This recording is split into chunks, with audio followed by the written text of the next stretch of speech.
I shall.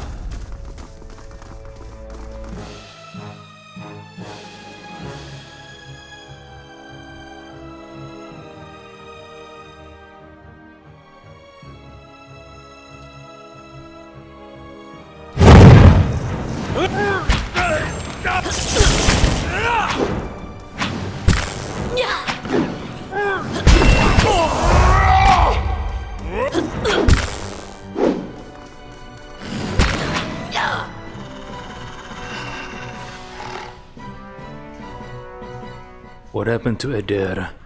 Why is he damaged so much?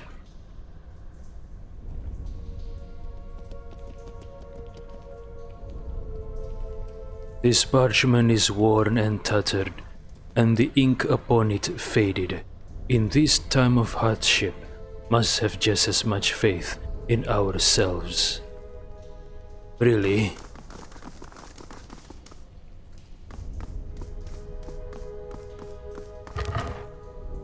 Adra.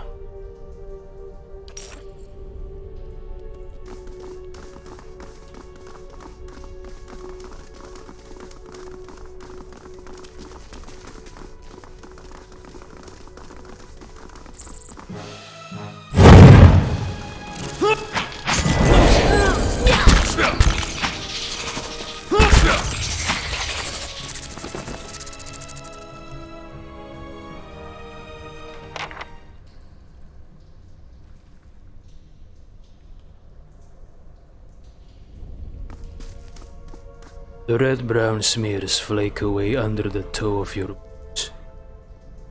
Red-brown smears? What the heck is that?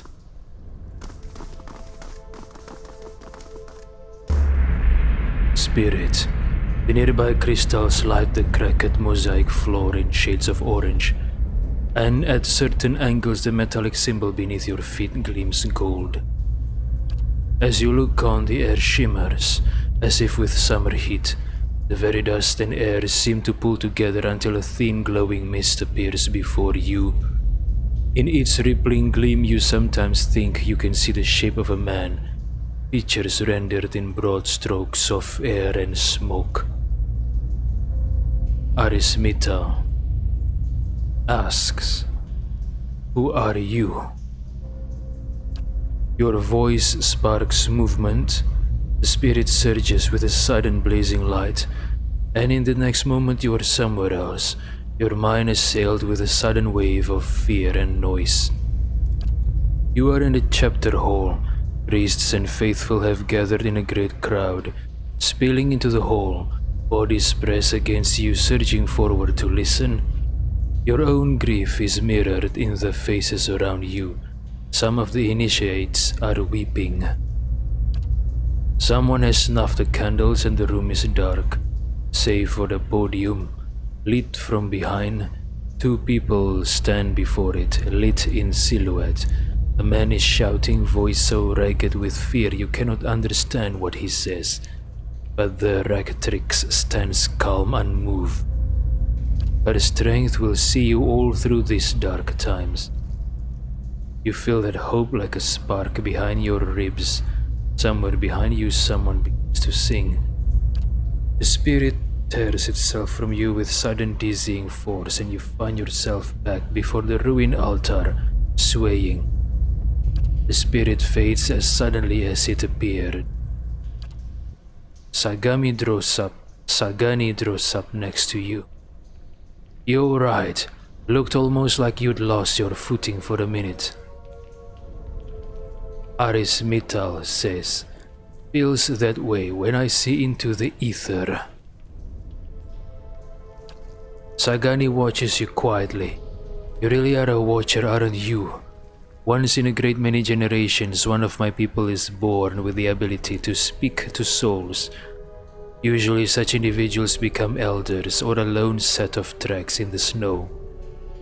Sagani cocks her head.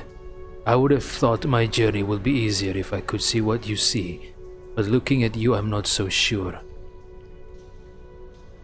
Aris says, "Neither am I." Sagani says, Believe it or not, I once have rejoiced to know I'd be picked to travel far in search of something great. But even these gifts come with a cost, don't they? Forgive me if I was a little skeptical of your abilities before. I can't say I've met a real watcher before. Adair says, oh, don't worry about him. He just likes doing that from time to time. Seems to cheer him up, so I just let him. Aloth says, once you've seen it a few times, the shock wears off. Kana says, every time he goes a little strange in the face, I try and see if I can hear anything. Kana grins. It hasn't worked so far. See if you can get him to tell you what the spirit said. So, this conversation implies that Kana, Aloth and Adair have witnessed Aris speaking to souls multiple times, but I didn't see anything like that in the game. I am guessing the conversation implies that during their travels, not shown in the game, that Aris Mittal have multiple times conversed with spirits, witnessed by Kana, Aloth, and Adair. It is strange though that Durans didn't say anything.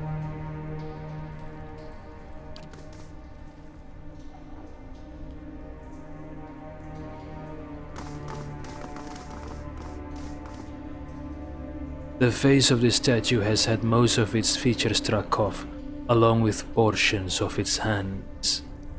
What statue is this?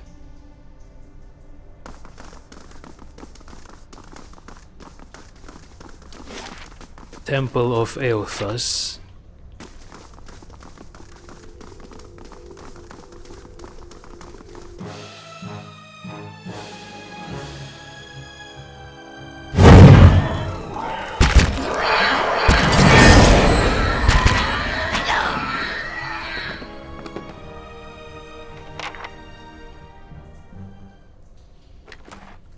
Skulder.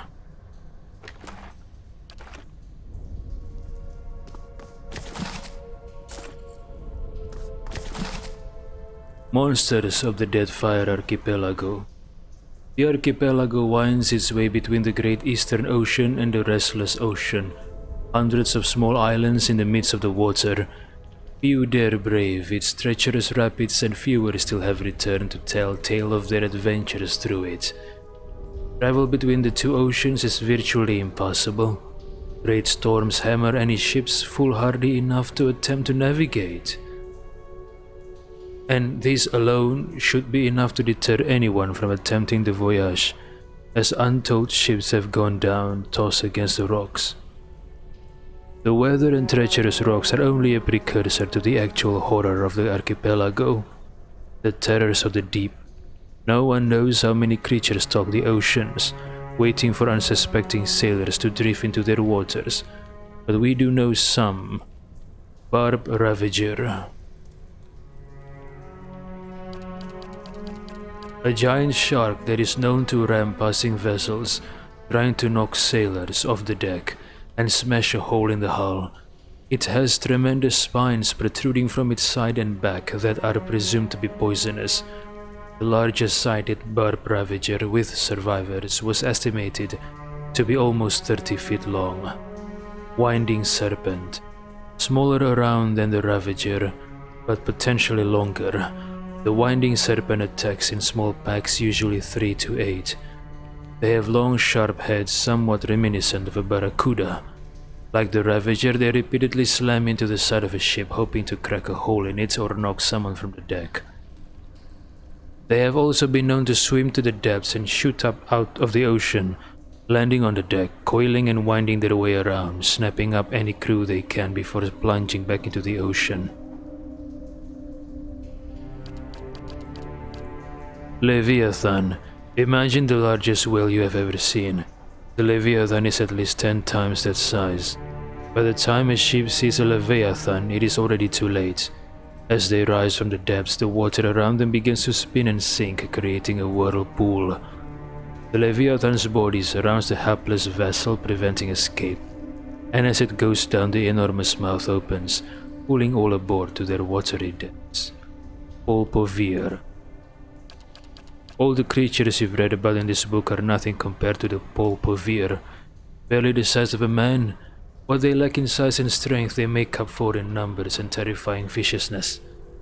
Their lower halves are a mass of tentacles like an octopus or squid, but more numerous. The tentacles are long black whips with suction cups on the underside and small thorny barbs on the top. The sheer number of tentacles gives them frightening speed when walking on land, pulling themselves forward almost as fast as a running horse. While they vaguely resemble a human from the waist up, any extended examination proves how wrong that assumption is. Long stringy black hair falls from the top of their heads to cover a face taken directly from a nightmare. A wide gaping mouth cuts across the bottom of its head from ear to ear, full of wicked dagger-like teeth. Two large round eyes are sunken into its head, black as coal, shining with a malevolent fire. A small antenna protrudes from the middle of its forehead, ending in a small nodule that can glow with an eerie blue light. One can imagine a sailor on the deck of his ship at night, looking out across the black water, blood freezing as countless lights appear beneath the surface, rising toward him as the Polpovir swarm upward. Because they seem to be more octopus than man, they can collapse in on themselves, fitting into spaces no person should be able to. The smallest crack in a hull, the slightest separation between boards offers them entrance. It is not unknown for them to slaughter an entire crew from hold up to deck by infiltrating the ship from underneath.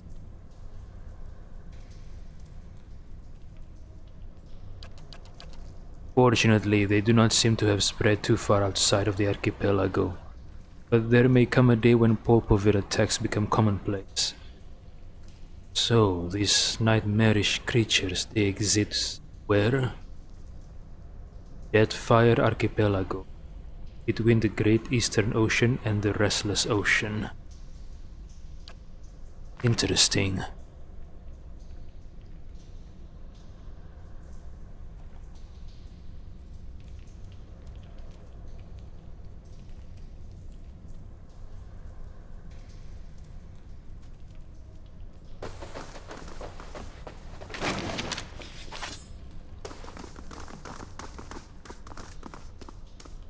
To His Grace I write to implore. The rest of this letter is crossed out in several places and then abandoned altogether.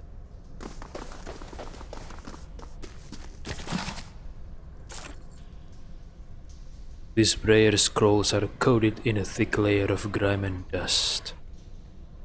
Spare the candle flame, it seems, and so their prayers go unanswered.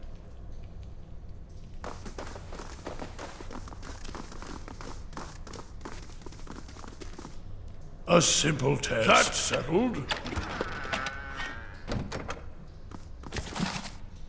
The Great Western Stag. One day Eothas was sitting on a wall watching a cat play in the sun. A crystal hung in a nearby tree had fragmented a sunbeam and scattered small motes of light on the ground.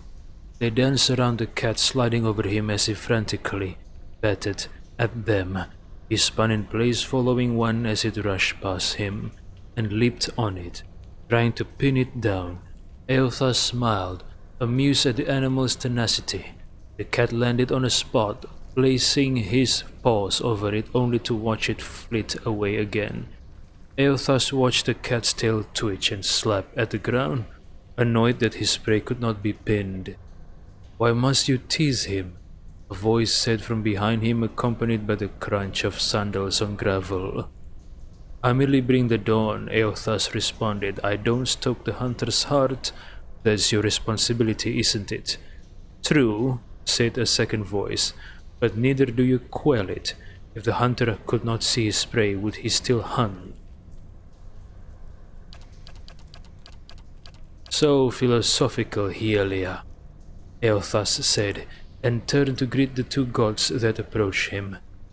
"Have you come to debate the parallel between sight and desire?" He gestured to the wall, inviting Hielia and Galawain to join him. They sat in silence, watching the cat who continued to hunt the sun, fruitlessly swatting at another mote and then rolling onto his back. "I've created the ultimate prey," Eothas said finally, breaking the silence. "It can be tracked, it can be followed, it can be seen, but it can never be caught." Galawain laughed lightly. "You don't agree, Galawain?" Eothas asked.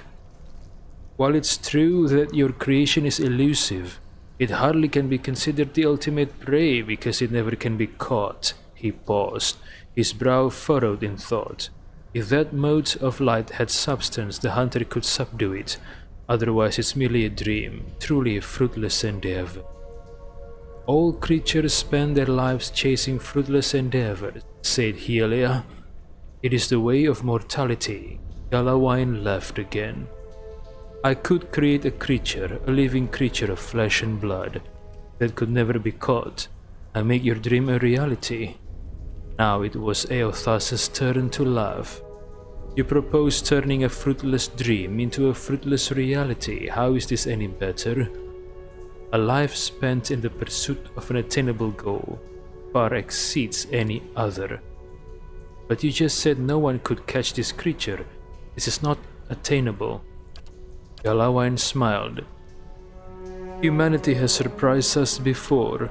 Indeed, it could surprise us again. I will create a great white stag and I will set it free in the world. It will have grace, resilience, and tenacity. It will exist solely to be pursued for all its days, and it will never be caught. It will serve to inspire the hunt for generations to come. All those who wish for glory will invoke my name. All those who hear its story will ask for my blessing in finding it."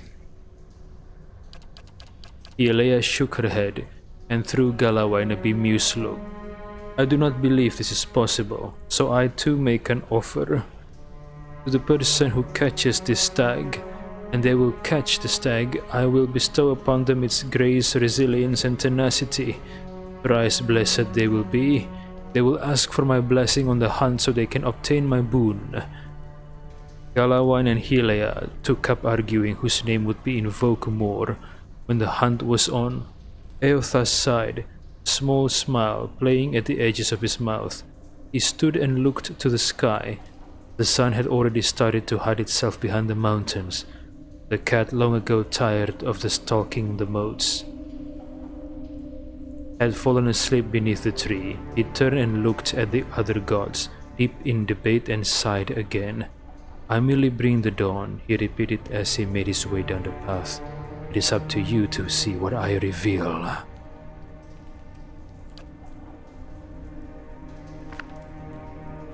Book of Verses. This small volume of verses and psalms is somewhat battered, suggesting it used to be carried on someone's person. The pages are dog-eared and worn, and the gold threads which form the title of the book have begun to fray. The book tends to open to a particular section where someone has marked a verse with a small blotch of ink. Eatnung, the bright star, spoke, and her voice was like a clarion cry calling his soul forth. He knew her for the right hand of the shining god, and was afraid. "O wanderer, hear me," she spoke. "You are known to us, and your deeds put you far from salvation." And he wept, for he knew that his sins lay bare before this great illumination. Then Sargamis spoke, and his voice swept forth with the heat and force of the bright day sun. "Weep not, for the child of light has forgiveness even for you if you will embrace him." Harmke knelt before them, then resolved to save himself and ask what he must do. And Mordegun spoke. Her voice was like the songbird's final hymn, bidding farewell to the day's light. "What darkness lies within you, you must cast into his light. Your sins will be burned from you until you are newly formed, reborn into his keeping."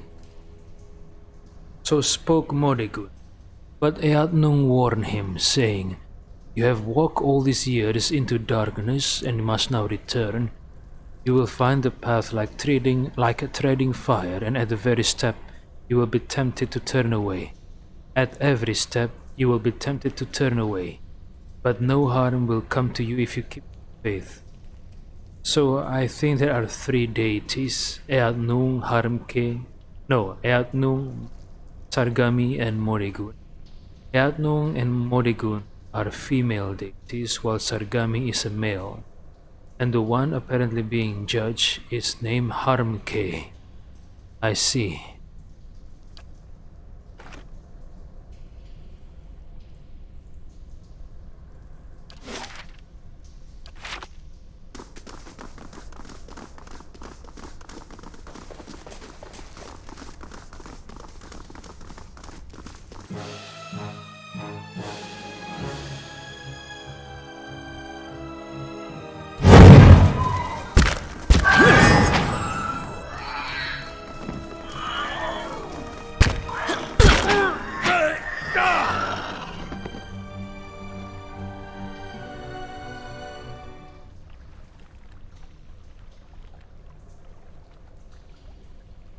These collapsed stones are pocked with burrows and narrow crevices, claw marks and dung marks, the passage of beasts.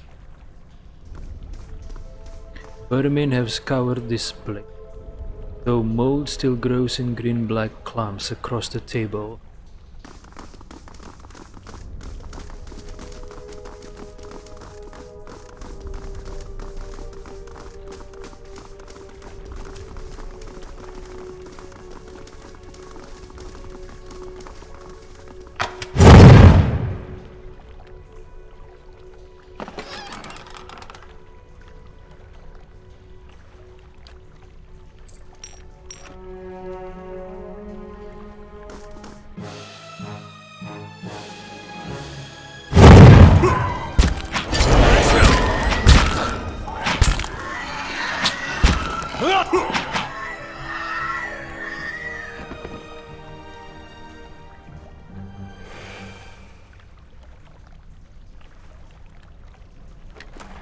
Skulder King, I see.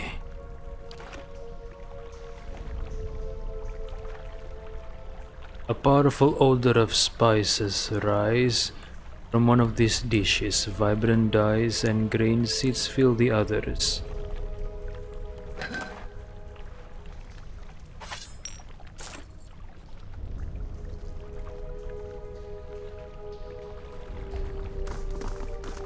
Who is this? Okay.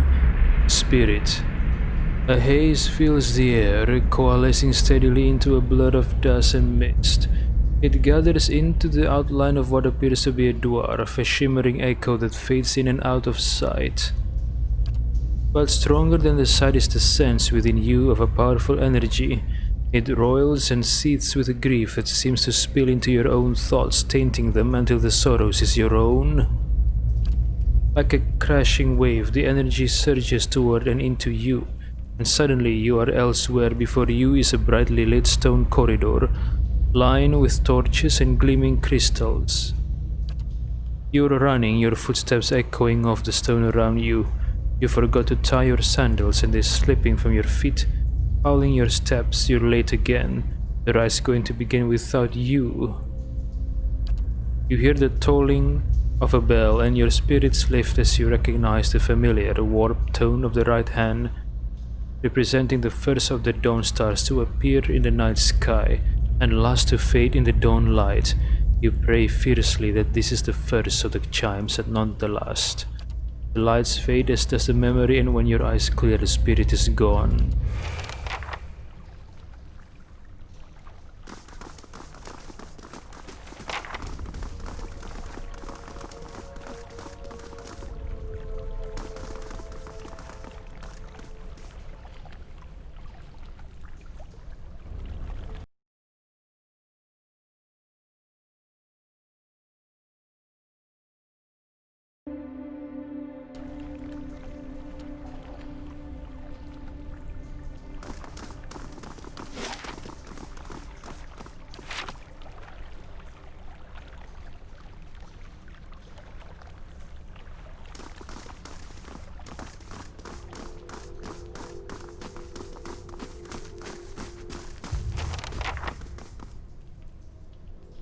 I'll have this open in no time. I'll handle this. Okay. 3 bells hang from the stone protrusion that runs along this wall.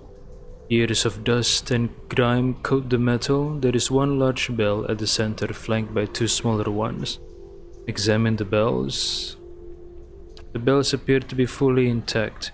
They are made of a thick iron and look very heavy. There doesn't appear to be much out of the ordinary about them. The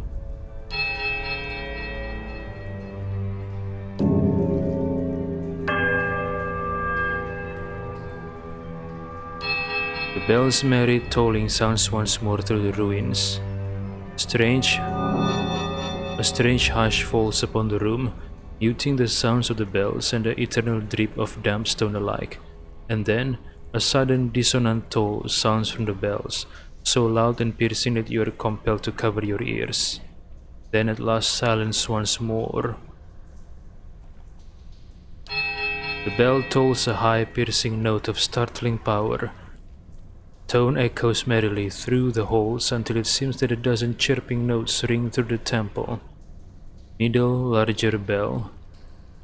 You heave at the bell, and as it swings back in the other direction, the clapper strikes a low, powerful note against the heavy iron. You feel the ringing in your chest as the sound moves through the ruin halls in a rolling tide. Right, smaller bell. The bell sounds a strange warbling peal that grows to a painful shrillness before it diminishes to a mournful chime.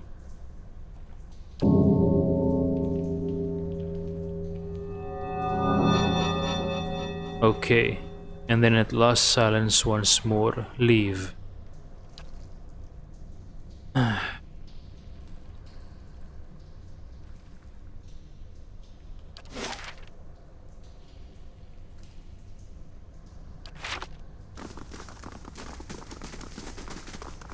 Look at that black dog, or hound as they call it.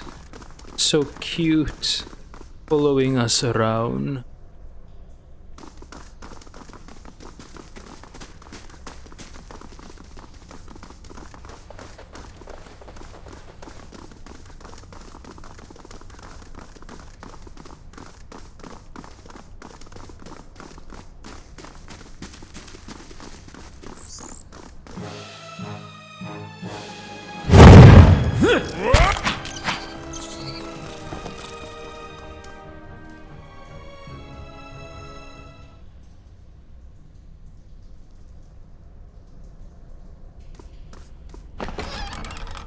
Initiate's note.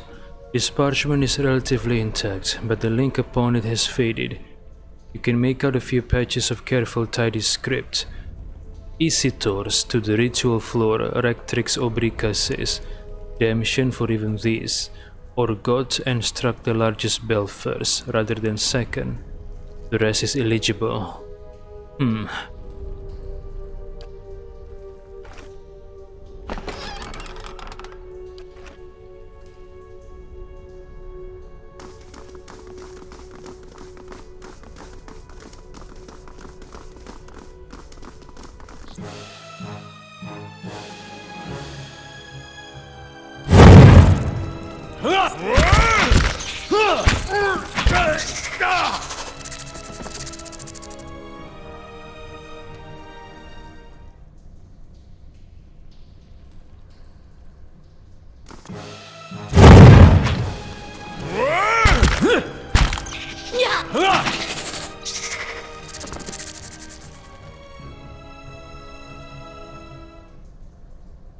The pile of furniture is branded with scorch marks. Whoever sat here left in a hurry. Ink has dripped across the scroll, obscuring its contents. A letter home. Mother, I've asked Brother Edric to carry this letter to you, for it travels to New Heomar come morning. With him goes what coin I have, and I hope it will ease the surprise of an unexpected homecoming, for I mean to follow in a few days' time. Our village is much changed, and though I do not wish for you to worry, I do not feel it is safe to remain. I know Rectrix Obrica will not approve, but the letter trails off here.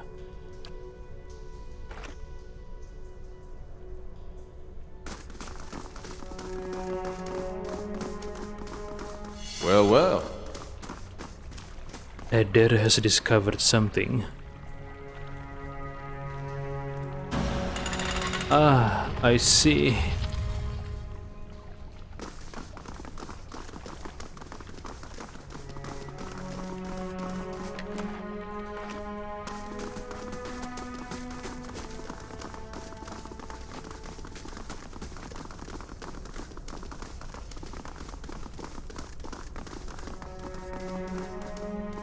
Well met, friend. Wirtan nods at you in greeting, cradling his injured arm. You've returned. Find anything? Aris Mittal says, this place is overrun. Wirtan says, so I've discovered. The temple has been sealed up for years. They must have tunneled in after the food stores. Shouldn't be anything worse than some vermin though. So the creatures are digging into the temple. Aris Mittal says, if you say so. Wirtan says, still, best to take care. Well met, friend. Aris Mittal asks, I've reached a strange door by some bells. Do you know how to open it? Wirtan says, that door. I swear you used to be able to feel those bells above ground. Feel it through the dirt. He shakes his head. I know you have to ring them in order and that's all. One of the rituals. You might find more information in the Rectrix room. Maybe even a key. Is over by the scriptorium with all the books. Over by the scriptorium. Find more information in the Rectrix room. Over by the scriptorium with all the books. Got it. Wirtan grimaces, and Skulder too. Ah, I see.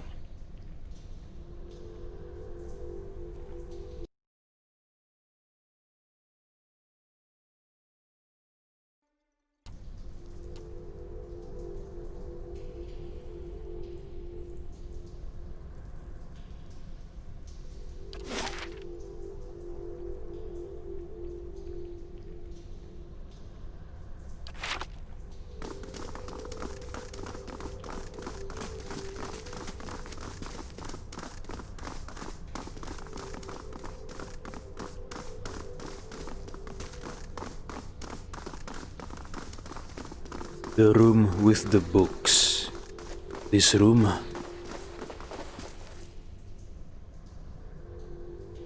And what does the flame reveal?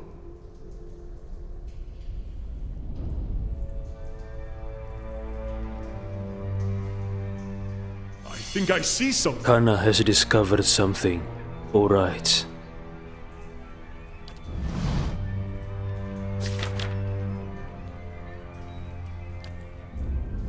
Rectrix letter. I understand your concern, Sister Nedra, but we are safest here within the temple. What wrong have we done? Lord Rydrick would not risk his position by harming us. When we have brought so much prosperity to the village, Wirtan pretends at alarm. He knows full well that these are empty threats and means to frighten us into departing our home. Are we to abandon Gilded Vale to heretics? Wirtan too will play his part when the time comes. Our temple will stand long after Lord Rydrick's hold is but gravel and memory. Rectrix Obrica.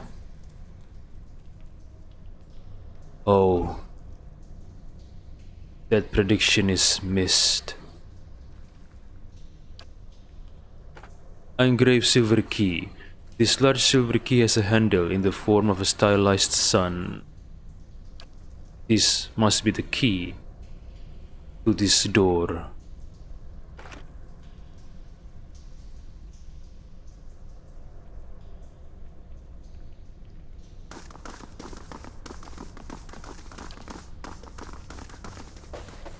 Wait, what the? Okay.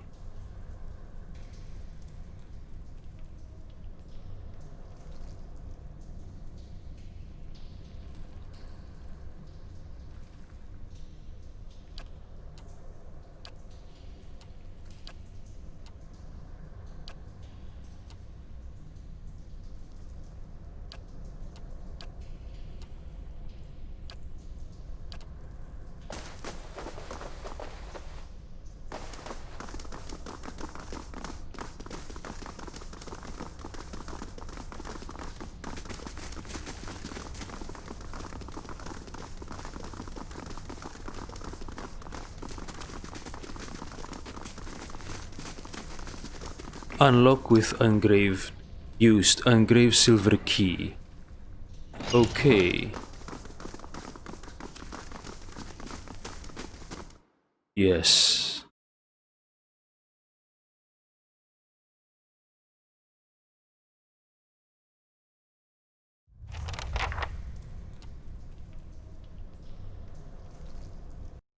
Ah.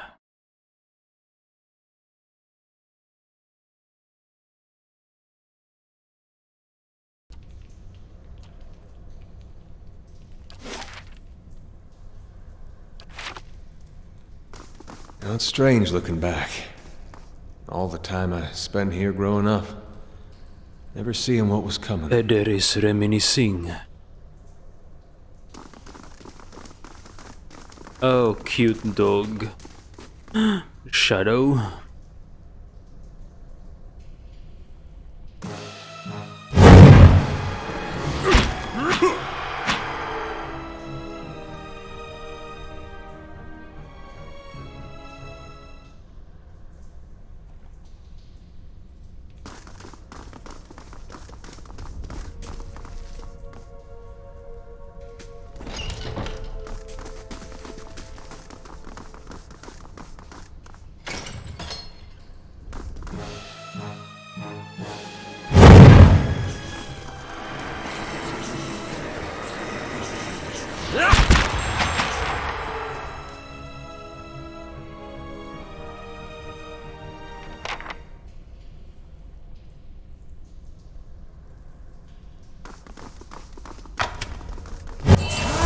Oh no, Eder. Sagani.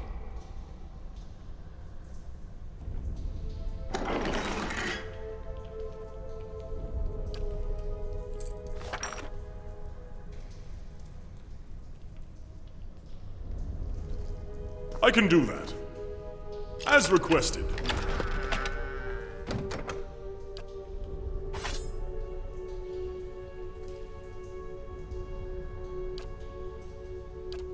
Yes, my friend?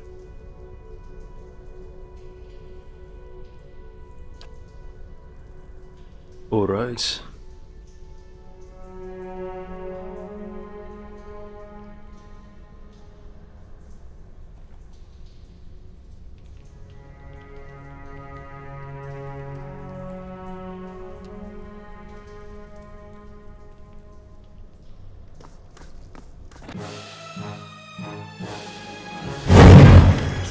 Indeed.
The work of a moment.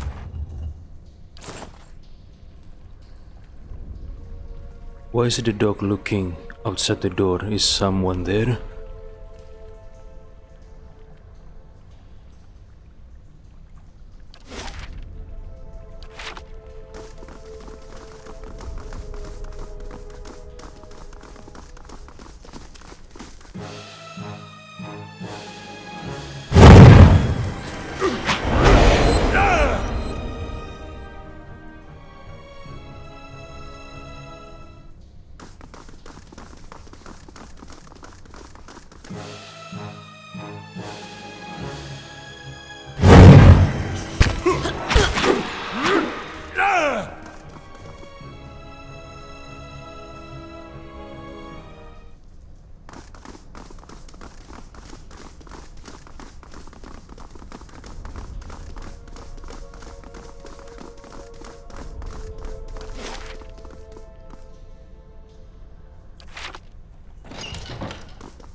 It is not within our natures to forgive.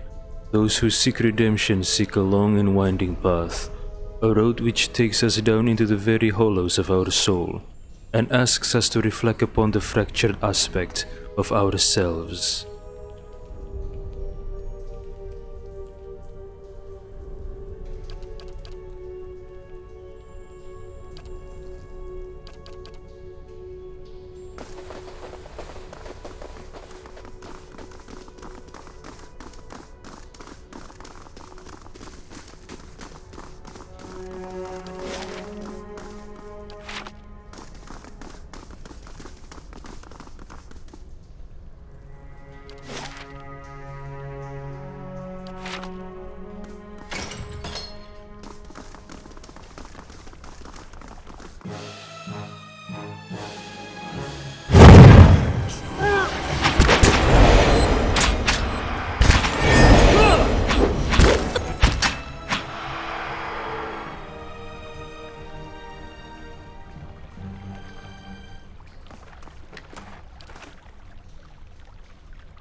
You hear a grinding noise beneath your feet and the rush of water. Interesting.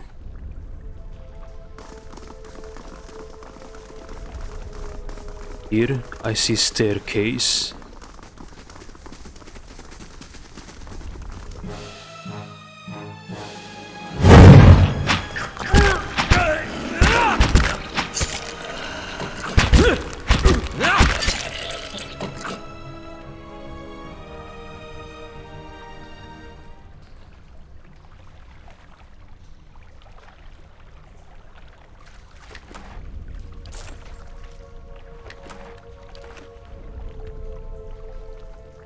A robe.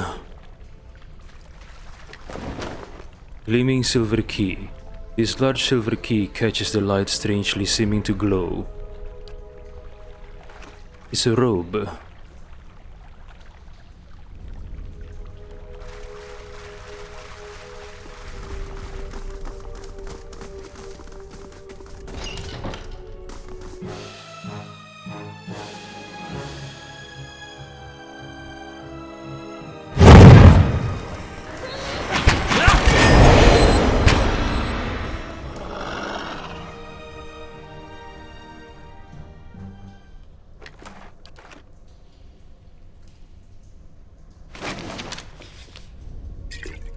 Sky Night Scripture. Burn, feel thy hatred twist within thee. Feed thyself on its bile, sustain thyself on its anger. This hatred, this bile, this anger, this shall be the tools for thy rebellion. Let thine heart seethe. There is no satisfaction in open confrontation.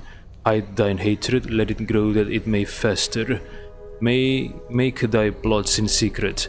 The quiet slave stays in the shadows, his face seeks not the light. In darkness doth he work, in darkness doth he move. Rebel against those that seek to control thee. Rebel against those that wish to remove thee.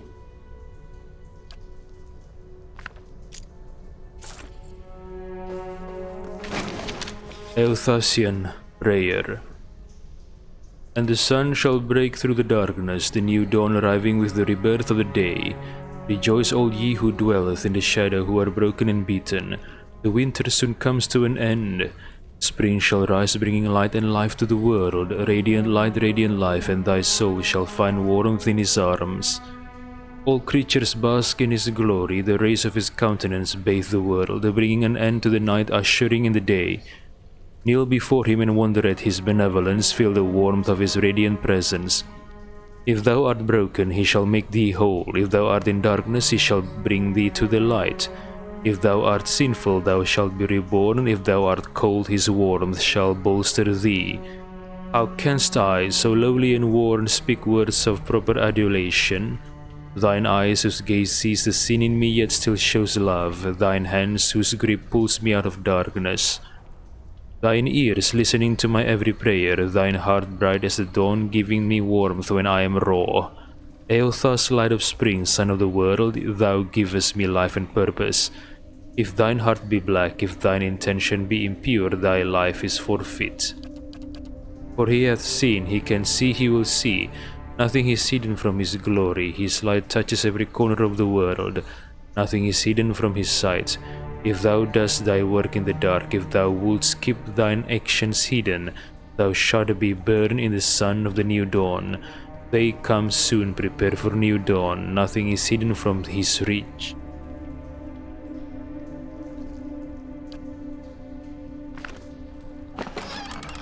A crumpled note.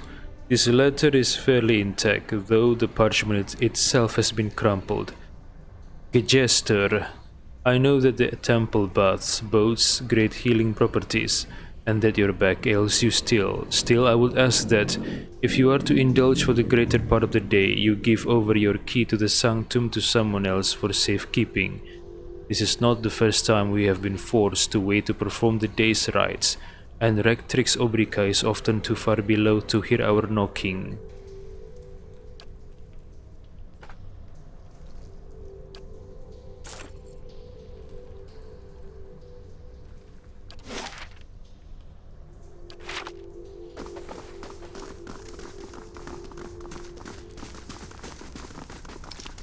Used gleaming silver key. Ah.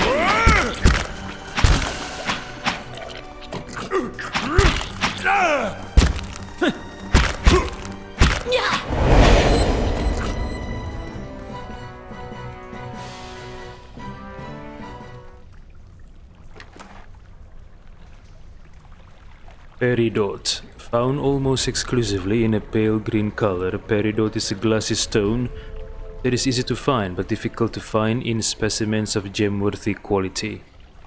What? A stone that is easy to find but difficult to find in specimens of gem-worthy quality.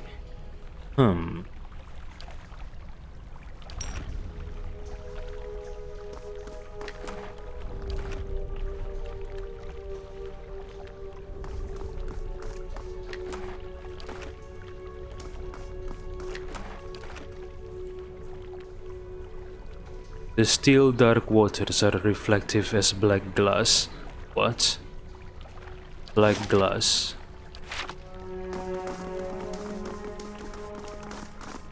Lever. There is a screech of metal and a snapping noise as you pull the lever.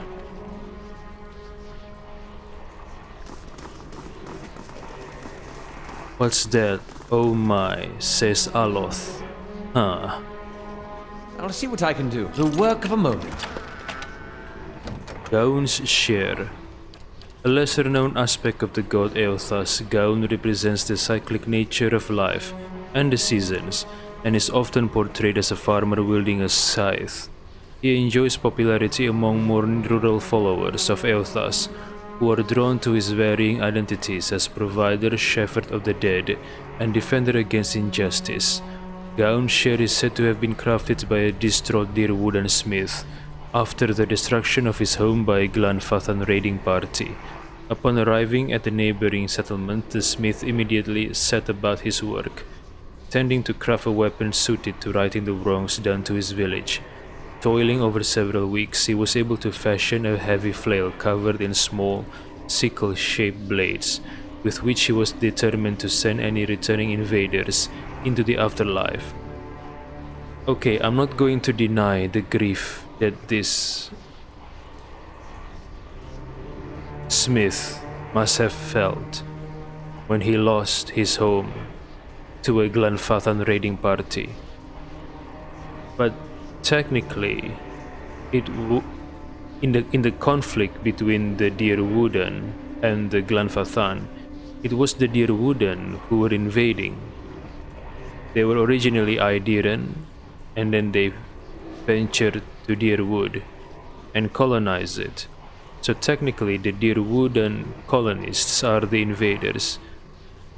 I'm just talking specifically in the conflict between the Deerwoodan and the Glanfathans. Just in that context, I'm not talking whether Glanfathans have done the same to other people or not.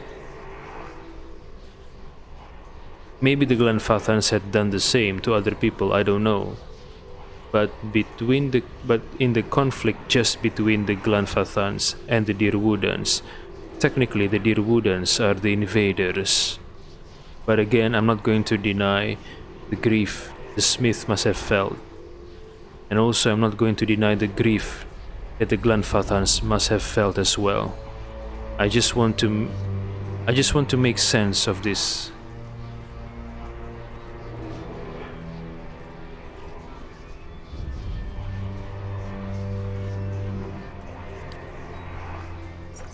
Pry bar.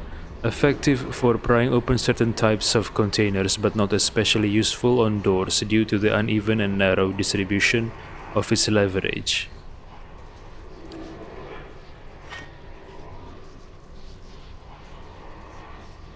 There are faint scratches upon the brickwork by the door hinges. This stand rocks unsteadily on its base. It seems that the mechanism is broken. Some of the gold leaf on these relics has chipped away to reveal the wood beneath. There are tooth marks upon one of the bowls.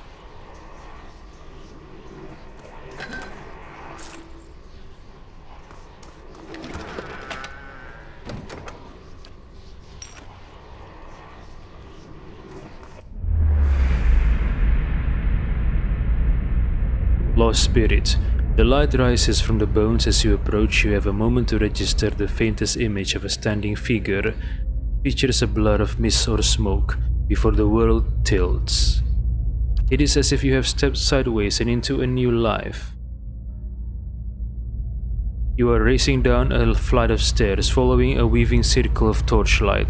Your own panting breaths are loud in your ears. Panic and your robes alike foul your steps, and you nearly stumble before a hand reaches out to grip your arm and steady you. A fellow acolyte who smiles encouragement as you reach the bottom. You run around and past the shallow reflection pool that marks the lowest point of the temple, following the dark shapes of the older priests as they lead the way towards the narrow hall that leads to the vault. You pass one of the torchbearers as you go. Shallow reflection pool. Was it the one where I found the key in the robe? The harsh illumination of the flame reveals a familiar face. For a moment your awareness spans time and identity, and you think Wirtan has joined you, here at the bottom of the temple. In the memory, he glances at you for a moment and then looks past, at someone else. Wirtan was there? I'll come back once they're gone, he's saying. I presume he refers to Wirtan? You're being pressed along by the crowd and his words are growing faint. Just keep quiet, we cannot take any chances. Inside the vault, golden relics gleam like welcoming stars. The memory twists, jarring you loose from one moment and plunging you into another like a flung doll. There is only darkness around you now. You think yourself blinded until the knowledge settles onto you like a cloak. The candles have all burned away. You know now too with a sick certainty that nobody is coming. There is a cracking noise somewhere to your left, a wet slurping gurgle and a ragged sob. You cannot see and so you cannot know which brother or sister has fallen, and which digs after what water a body may provide. You hear in the faint murmuring to your right the familiar cadence of prayer, but you no longer recognize the words. Cannibalism might have happened. You are too tired to do harm. The thirst is like fire within you. Your tongue is thick in your throat and every breath is a struggle that leaches strength from you. There is a light, they said, at the end of every bout of darkness, but this one does not end. The spirit releases you and you come back to yourself in pieces. Your vision clears and the world around you is revealed once more, cast in muted hues by the sickly illumination of the soul still drifting like fading fog. Fear wafts off the spirit in waves, fraying at your own emotions. Arismital says, "I'm sorry, I hope you find some peace in the next life." The spirit seems to withdraw into itself. You sense less of its fear and confusion as it recedes, but the soul lingers still. Adair says, "No matter how many times I see you staring off at nothing, it doesn't get less weird." Arismital gathers the remains. You spend a few moments gathering up what you can find. Of the bones of the priests, it proves a heavy and gruesome burden, but you manage to recover them all.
The Pilgrim's lasting vigil. The end of the Saints' War and the detonation of the Godhammer bomb is still mourned by followers of Eothas around the world. While the conflict diminished Eothas' following in the Deerwood, many remain faithful to the God of Dawn and Redemption, confident that he will one day rise again. Many followers make annual pilgrimages to shrines and Temple of Eothas, or to what remains of them. On the anniversary of Saint Widewin's death, the particulars of these vigils vary. In Reat Seras, they are often marked by song and by recitation of Saint Widewin's sermons.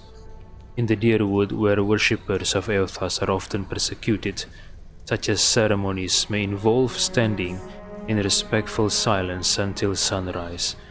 It is customary for worshippers to wear armor or other articles that commemorate Eothas or his leadership through Widewin.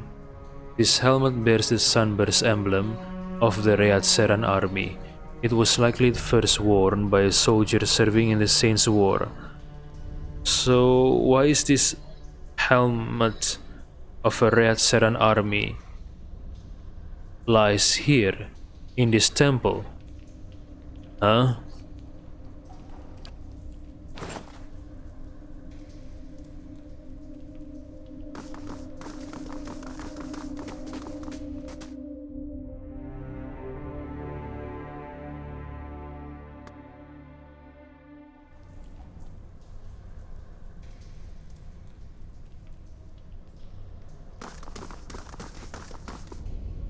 As you step over the circle of candles, you hear a rattling clunk from the wall nearby. A door slides open with the grinding rasp of stone. Ah.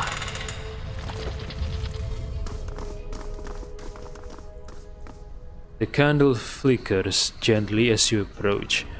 There is a gap above the altar lined with broken glass, where a mirror may once have been set into the wall. The candles are still burning. Not bad for a dead god. Arismital says, "What's this all for?" Redemption. And they got this whole rite for when you come of age. They take you by the hand and you descend through the temple with your eyes covered, and that's supposed to be like a wicked life. They don't tell you where you're going. I was sweating like crazy when I did mine. Eder winks. They take you to that reflecting pool back there, and you're allowed to look at it so you can face your sins. Then, you come out into this room and they uncover your eyes again, and everyone's there to greet you, all your friends and family. And it's like you've been redeemed. You light your candle, and it burns with the others. Never had a feeling better than that my whole life. Eder's eyes linger on the candles, and he seems for a moment to be a younger man. The candles are still burning. Not bad for a dead god. Okay, why would I want to snuff the candle? Arismital leaves.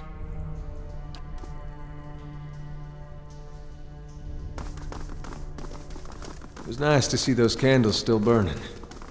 I figured they'd have gone out by now.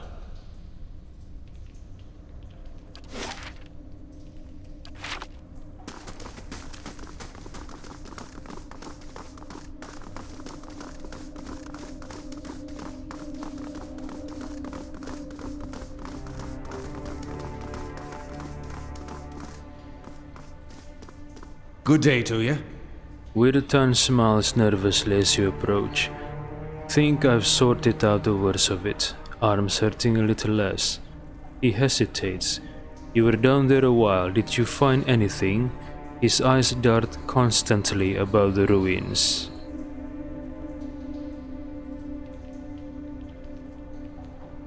Arismital asks, something you're nervous about? Wirtan says, no, of course not. Just never good to linger around these places, that's all. Wirtan gives you a searching look. Did you find anything? Arismital says, you lied to me. Wirtan says, what? Wirtan grins uncertainly. I was clear about everything, the risk involved. Is that what you mean? I did say there'd be spiders, and I'll pay you, of course, for the trouble.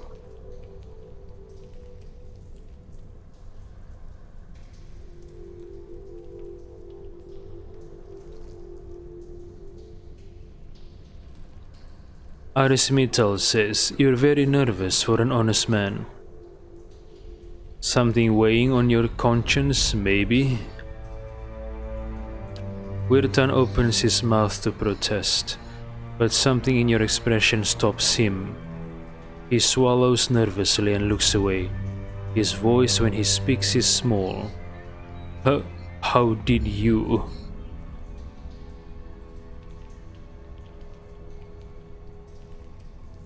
Arismital says, how could you betray them? They trusted you. Wirtan makes a strange wounded noise. Betrayed? I was never one of them. Mad followers of the shattered god. If I could have chased them all out of town, if... You don't understand. I tried to help them, I did. Every day, every single day, I went to that temple and I warned them. I told them that they were playing with fire and Rydrick wouldn't be patient forever. And every time they'd shrug it off, like I didn't know what I was talking about. Like it wasn't costing me, coming in to try and help them. I could have been arrested right alongside them.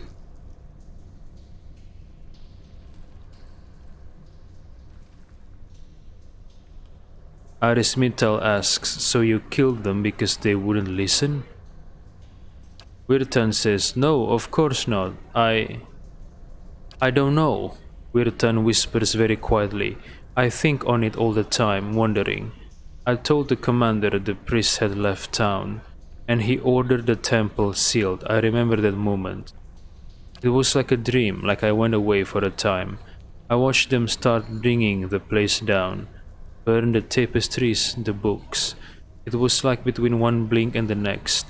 It was over, too late to say anything. Adair's eyes are wide, disbelieving.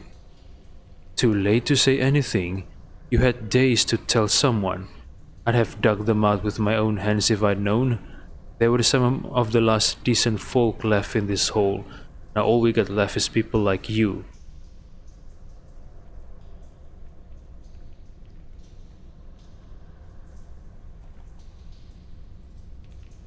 Iris Mittal says, you could have spoken up, told Rydrick the truth. Wirtan nods slowly. I could have. It would have ruined me, maybe killed me, but I could have saved them. He looks up at you, eyes wet. I didn't. Oh, okay. Yeah, makes sense. Makes sense. If Rydrick is bent on sealing this temple, and if he knew that Wirtan is helping hiding the priests, then Wirtan would be prosecuted as well for helping hiding the priests. Yeah, I couldn't blame him. I mean, he tried to warn them multiple times about Rydrick, but the priests didn't listen, or they chose to underestimate the warning. And then Wirtan tries to hide them in the vault, but then Rydrick told his men, I guess, to seal the temple. So yeah, it's not like Wirtan was planning something malicious towards the priests. It's just that his plan to help them didn't work out. And I don't think it's fair of me to expect him to tell Rydrick about the priests, risking his own life. And besides, even if he chose to risk his life to tell Rydrick about the priests, there was no guarantee that Rydrick wouldn't touch the priests. So yeah, it's not fair of me expecting him to say something about it. Wirtan says, I told you the way of it. His voice rough. I told you what happened. Guess it's your turn now to make a decision.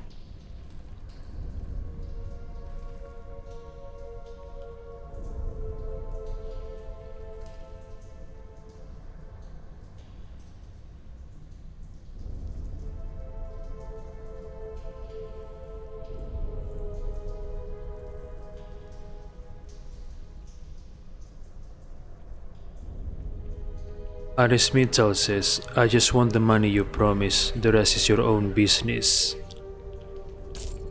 Wirtan says, you... what? Wirtan looks stunned, briefly, before he shakes himself into action.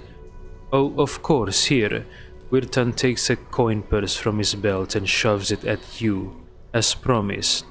You have gained 200 copper, you have lost an item, dead priest's bone. Arismital says, you want this to stay between us, you better reach deep into your pockets. Wirtan shoots you a resentful look, but he searches what pockets he has and hands you another lighter purse. That's all I have. Please don't tell anyone, I'll bury them, like I said. Wirtan takes up the grisly bundle of remains before taking off at a run. Thank you again, I'll see to it they're taken care of, says Wirtan. I hope so.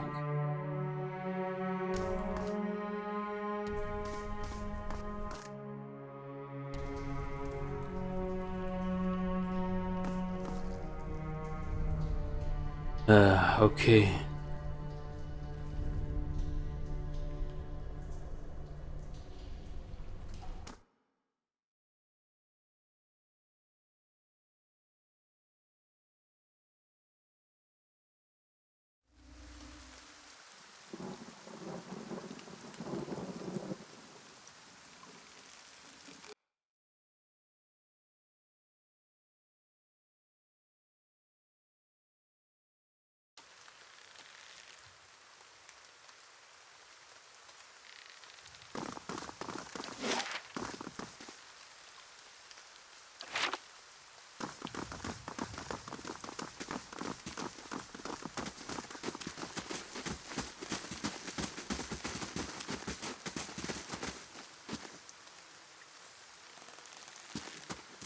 Scattered between the roots are bracelets of twine bead, wilting flowers and notes half erased by the rains.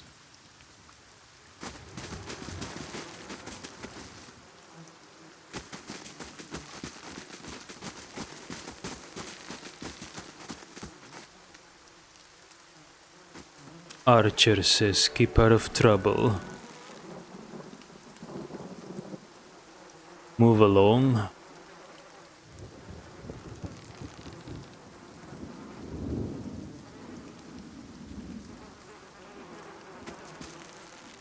Sell sword. Guardsman. I have received confirmation that Lord Radric's heir was not born well. My lord has issued an injunction on all new homesteads until he can be assured that the village has been cleansed of all Eothasians and whatever other undesirables that have brought this curse upon his lands.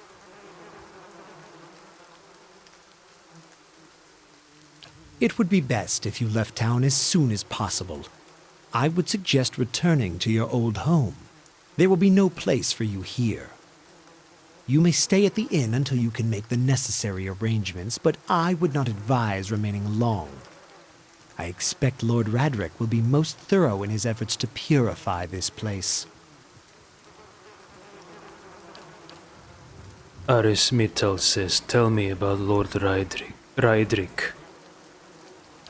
Urgiat says he comes from a line of nobles who have defended these lands since Idear times. Rydric II was an early supporter of Deerwood and independence during the Revolution, and the current Lord's father perished in the Saints' War. Hollowborn began appearing in the Deerwood shortly after the war's end.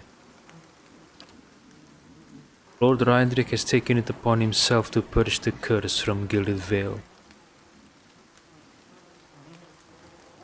His measures have been severe but necessary. Unfortunately, it doesn't appear to have been enough to protect his heir. Aris Mittal asks, the Saints' War? Our age's most egregious example of man madness. 15 years ago, the people of Red Seras decided that Whitewind, their living saint, was the literal incarnation of the god Eothas. Urgiat wrinkles his pinched nose.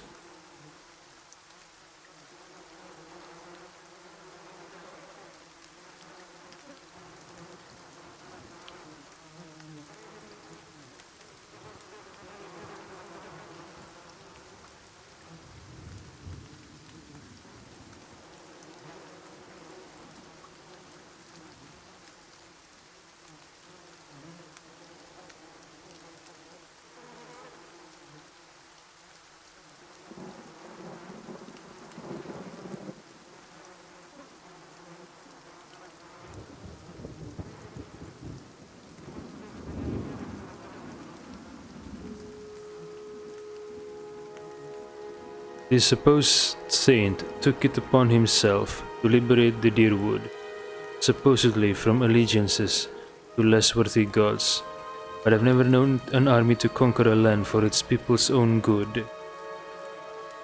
The war lasted about a year, but you can guess what the year did to the worship of Eothas in the Deerwood. Lord Rydric's forebears had all been Eothasians, but after his father fell defending us from those fanatics, he personally saw that the temple of Eothas here in town was shut down. Urgiat points at a few ruined walls near the tree. If you have any other questions, don't hesitate to ask. It's important that everyone in Gilded Vale understand our rules. Aris Mittal says, I'd like to know more about Gilded Vale. Urgiat says, we're a frontier village. As are most settlements in the Deerwood, Gilded Vale hasn't grown much since its establishment in the colonial days, and the last 15 years have seen our population shrink further. Urgiat takes in the ramshackle houses and half-fallen fences, hence our recruitment of fresh settlers. Aloth snorts, indeed. Aris Mittal asks, Why has Gilded Vale's population been shrinking? Orgiad says, why do one legacies, of course. Many women have had difficulty bearing healthy children of late. A few years ago, Lord Rydrick decreed that no mothers of Hollowborn are to be allowed in Gilded Vale. His mouth tightens into a firm line. His lordship dealt swiftly with the objectors. It may be harsh, but if it purges us of this curse, is it not worth it? Aris Mittal says, tell me more about those ruins behind the tree. Urgiad says, that's what's left of the Temple of Eothas. His lips pucker. Lord Rydrick forbade worship of the dead god after the Saints' War. It's been abandoned for almost 15 years, but there are plans to rededicate it to Berath, the god of life and death. Adair says abandoned because some nice lord decided to pull it down, because he was scared of its god even after it died. Berath's a good choice though, I like it. Berath believes in cycles.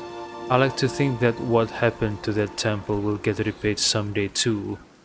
Iris Mittal says enough about Gilded Vale. Urgiad says you'll get to know the town well enough as you explore, I'm sure. Iris Mittal says this is outrageous, I came a long way. Urgiad says then you should have no problem continuing on. Trust me when I say it would be best if you were not here when Lord Rydrick's men are dispatched from his hold. They will be looking for anyone who might have brought the legacy upon us, whose very presence might have polluted his wife's womb. They will extinguish all possibilities.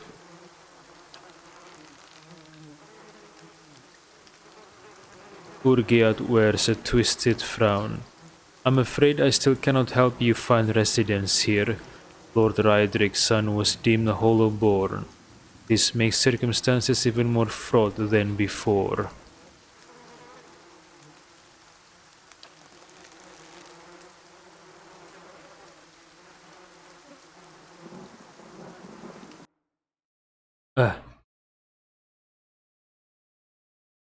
Wait, let me check my mic. Okay, my mic's fine, my recording's fine. Let's continue.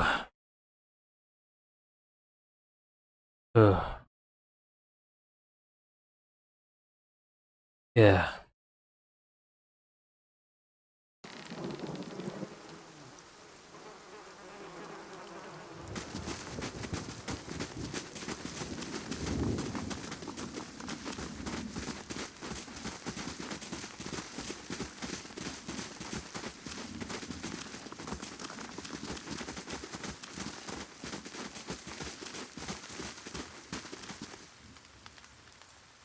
Poor Aufra is so worried about her child. I don't blame her, says a villager.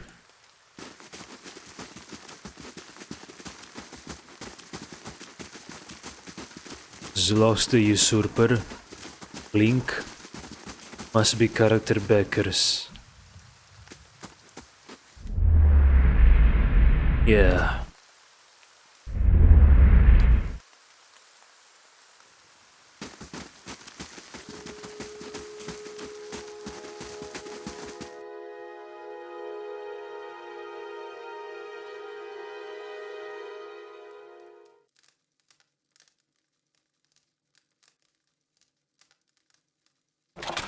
Stealing. I don't want to steal.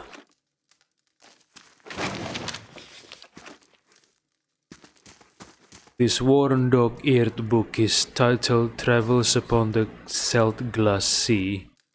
There is an etched illustration of a vast pin leviathan. Oh, one of the monsters depicted in the book about monsters of Deadfire Archipelago. Aufra's home.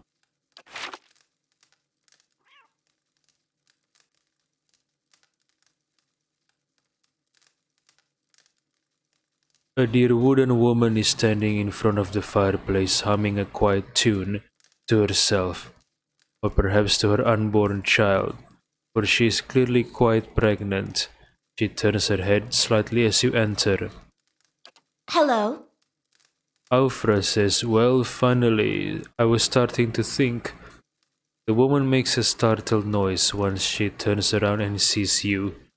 "Oh, I'm sorry. I was expecting someone else." She gives you a cautious smile. "Can I help you?" Iris Mittel says, "Nice cat." Aufra smiles brightly. "Oh, thank you. She's a sweetheart, keeps the house clear of mice too." Iris Mittel says, "Who are you expecting?" Aufra says, "My sister Kalisha is traveling with one of the caravans. She sent a letter before she came, said she was going to pay her way by working as a guard for the caravan master. She always was a tough one." Aufra pauses. "I don't suppose you've seen her on the road. Or the caravan, perhaps. It's Master Odemas." "Oh my, so this is Kalisha's sister. But Kalisha is dead."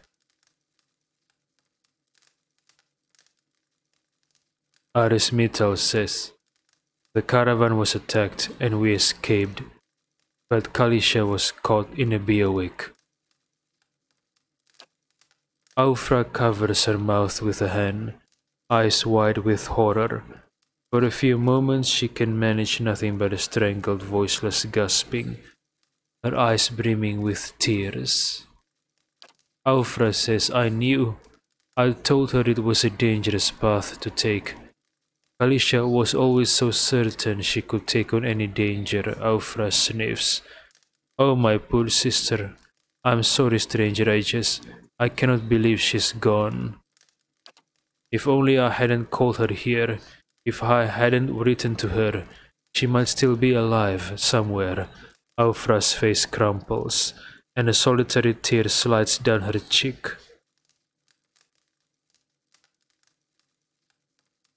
Arismintal asks, "Why did you send for Kalisha?" Aufra wipes at her eyes. I'm worried about the baby, about the legacy. I told Kalisha as much as I could, but all I know is that for a long time now every child born in Gilded Vale has been soulless, empty. It's happened to so many mothers, and Lord Rydrick has exiled all of them, calling it a sign of the gods' disfavor." Aufra sniffs. "With my Hathord gone, I don't know how I'd manage if I lost my home too. I hope Kalisha could help me. They say Ranga, the old midwife, knows a way to prevent a child being hollow-born, but she moved south to Anslock's Compass 2 seasons ago. The journey's too far for me. I cannot make it as I am. But I don't have anyone else now, with Kalisha gone." More tears run down Aufra's face. "Please, can you help me?" Arismittal says, "I'll think about it, if I ever head that way." Aufra says, Aufra nods, though her expression falls. "That's all I can ask, thank you." She takes a shaky breath. "I'm sorry, I need a moment." She turns away, covering her face with her hands. "Oh, I'm sorry for your loss, Kalisha. I mean Aufra."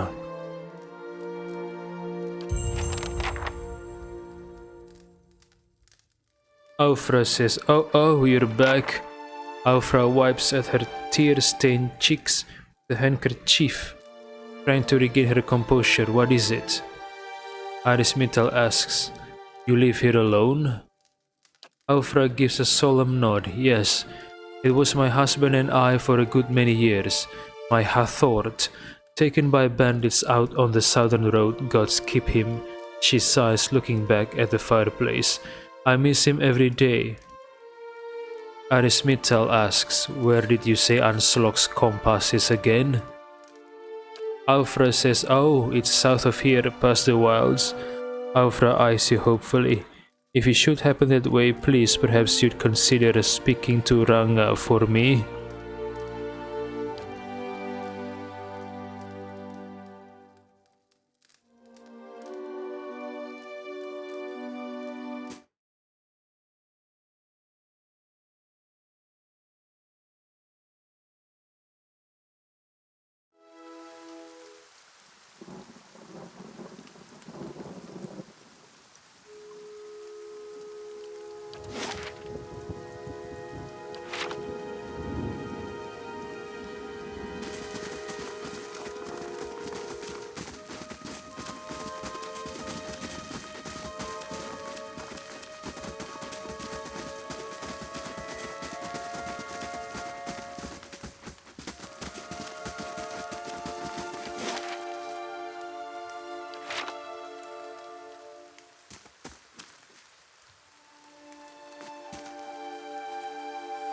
Doran Chamberlain, Rudolf Irnecatore. Of course, Becker characters. Not interested.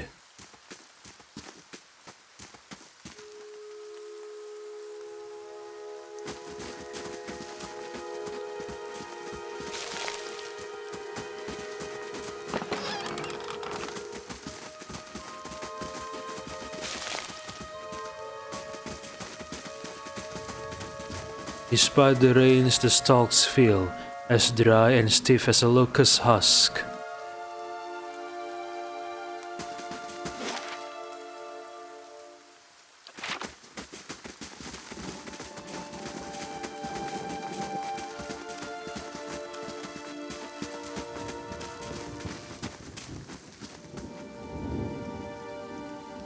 You must gather your party before venturing forth.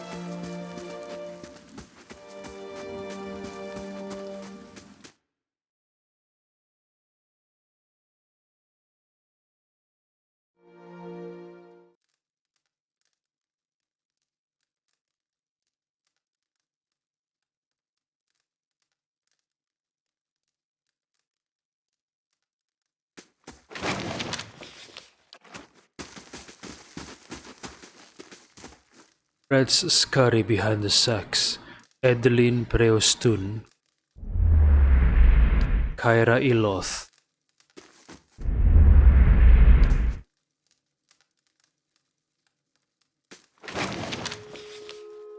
The Deerwood Part 3. The War of Black Trees and the Rise of Admeth Hadred. After the Broken Stone War, the Deerwood would see peace and prosperity for 21 years. Aside from the occasional slave uprising or border dispute, nothing of any note happened until 2652 AI.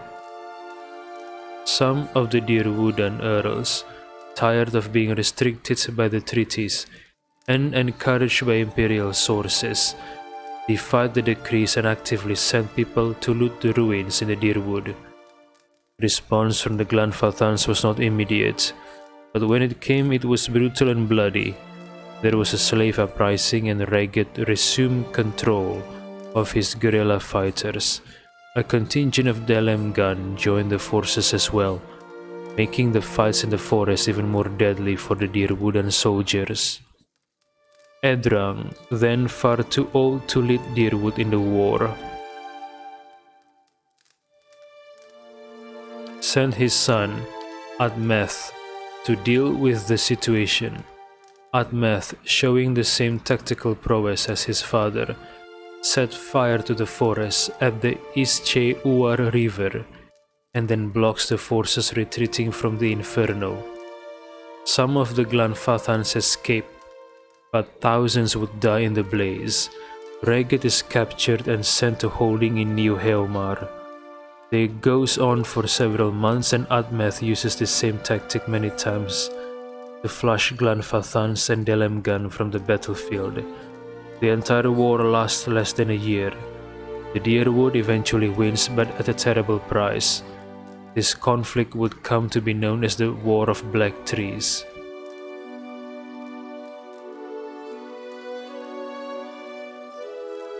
Tragedy struck the Deerwood in 2654, when Edrang, whose health had been waning, succumbed and passed into the cycle. Ragged, who had developed a begrudging respect for his constant adversary over the years they had fought, sent Admeth his sincere condolences from captivity in New Heomar. Admeth assumed his father's place as Gref over the Deerwood. The other earls disliked this development and began publicly rebuking Admeth's decrees. In 2655 AI, Admeth, tired of the problems caused by the recalcitrant earls, but having support of the new Vailian dukes and the common folk of Deerwood, having saved them from the Glanfathans, delivered an ultimatum to the Verkoning of Aidir.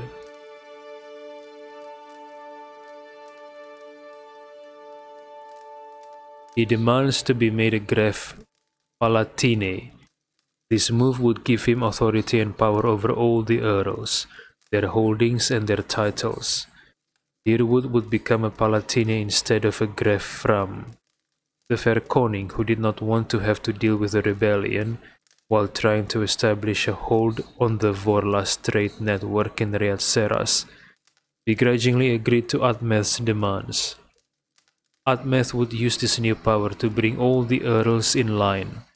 As a trade-off for being given the power, Admeth put money and resources into all of the Deerwood's ports to increase shipping traffic. In turns, this increased the fair Koning's income. Under Admeth's rule, the Deerwood saw 7 productive and profitable years.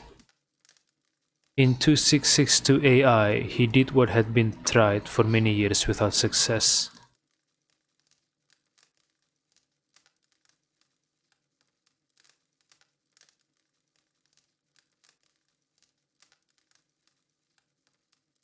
Bringing slavery to an end in the Deerwood, he negotiated the 10 Years Treaties, so called because it has been 10 years since the War of Black Trees. A timeline was established in which the slaves will be released. The owners would be compensated with money or land for each slave released. If they did not comply, the slaves would be taken and a fine will be levied against the owner. In return, the Glenfathans would open trade with the Deerwood and cede some of their territories to the Deerwooden government, in practice meaning they would stop contesting the presence of those who lived and ruled there.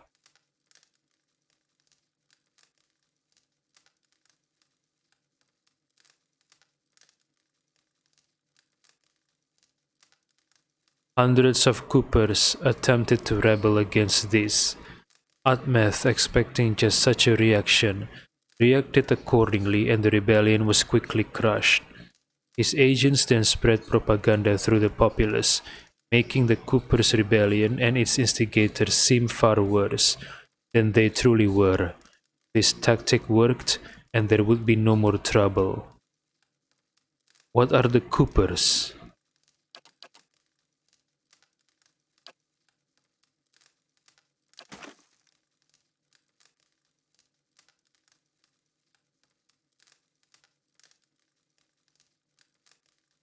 Gilded Vale Home.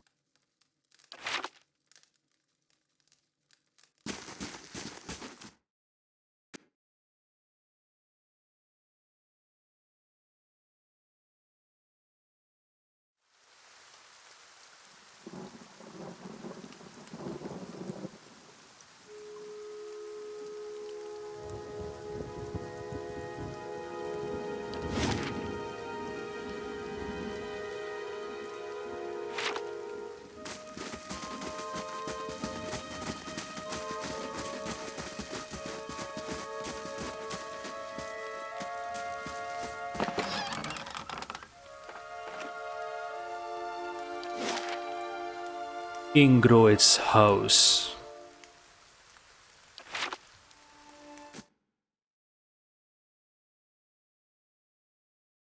So, the War of the Black Trees, I think it's called that because of the tactic of burning the forests.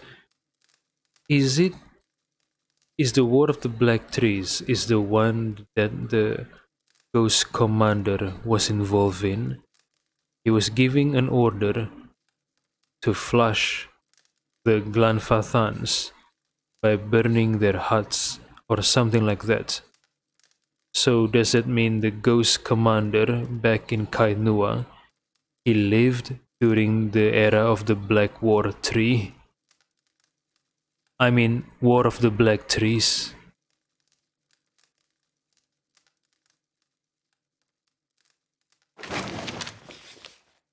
The Deerwood Part 2, The Broken Stone War.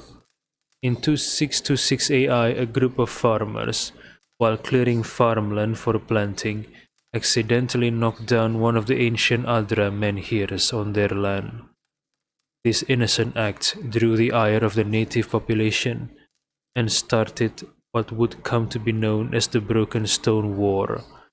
When it was finally over, several thousand colonists have been killed. as well as hundreds of the Glanfathans. Even though the war was technically over, the Glanfathans escalated their attacks on the settlers over the next 2 years, using vicious tactics that left many colonists, several military figures, an earl, and 6 thegns dead.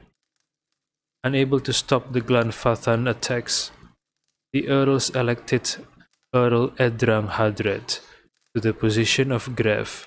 Well respected and known to be a master of military tactics, he was tasked with dealing with the Glanfathan threat.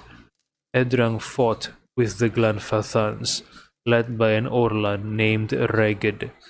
For the next 2 years, neither side can gain the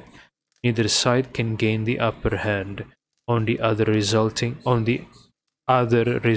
in a tense stalemate between the two groups. Because of this stalemate, the hostilities slowly died off, and in 2631, the Dierwooden people signed a treaty with the Glanfathans. Reged would step down, the Glanfathans would stop their attacks altogether, and the Dierwooden people would leave the ruins alone. This treaty angered the nobility in Aidir, as it brought to a halt the supply of artifacts. Edrang also tried to get the practice of slavery outlawed, but this was not successful. Because of this, the peace between the Dierwood and Eirglanfath is uneasy and tumultuous. Small patches of rural violence still cropped up, but were easily dealt with, as neither side wanted another war. So, Edrang tried to end the slavery. He was not successful, but his son Atmeth succeeded.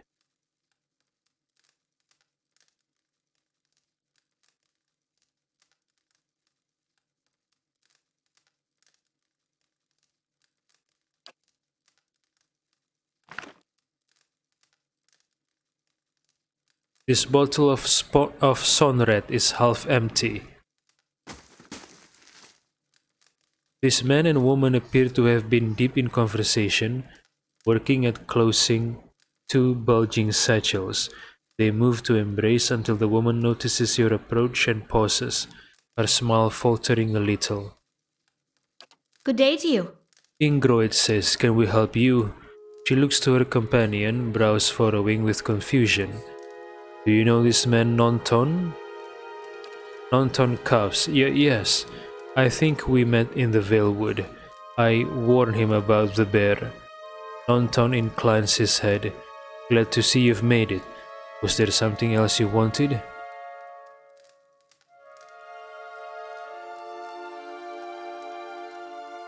Arismital says, "You two are in good spirits for people who just lost a friend." Ingroid says, "That's unkind of you to say. I'm grieving my husband in my fashion. I'm only sorry I could not convince him to leave Gilded Vale before this happened." "Oh." Nonton, Ingroid, and the dead man. Is Ingroid's husband? What is this, an affair? Yeah. Ingroid says, "I'm relieved to be rid of this terrible place, that's all. It's cost me the greater part of my life and now my husband, and I'm glad to be free of it." Arismital says, "You two seem to be in a hurry." Ingroid says, "Yes." Ingroid, "Yes, I imagine so." Ingroid laughs. "We're packing for a trip, actually. I've been meaning to visit Defiance Bay and..." She looks at Nonton. "Well, in truth, I think I've had my fill of this town."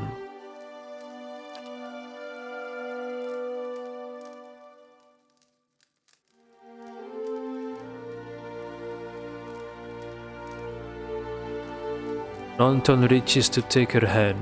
"It's time for some new scenery," he says. Arismital says, "I know what really happened in that bear cave, Nonton." The color drains from Nonton's face.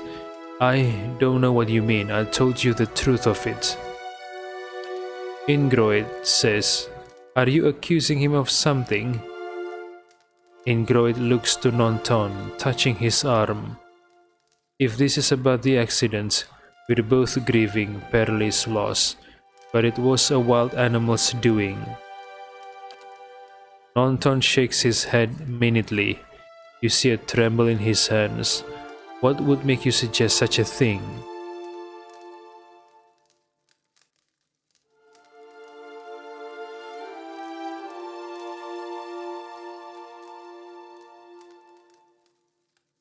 Arismital says, "Stop.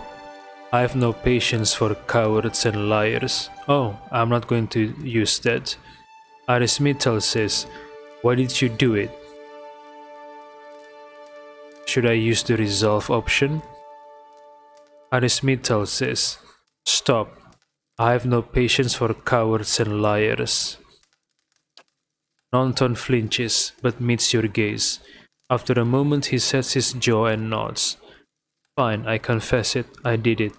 I saw to it he'd never leave that cave." Nonton's hand falls to his sword belt. "And I'd do it again." Ingroid says, "Nonton, wait." Ingroid raises a hand. "I don't know what you saw in that cave, but this isn't what you think.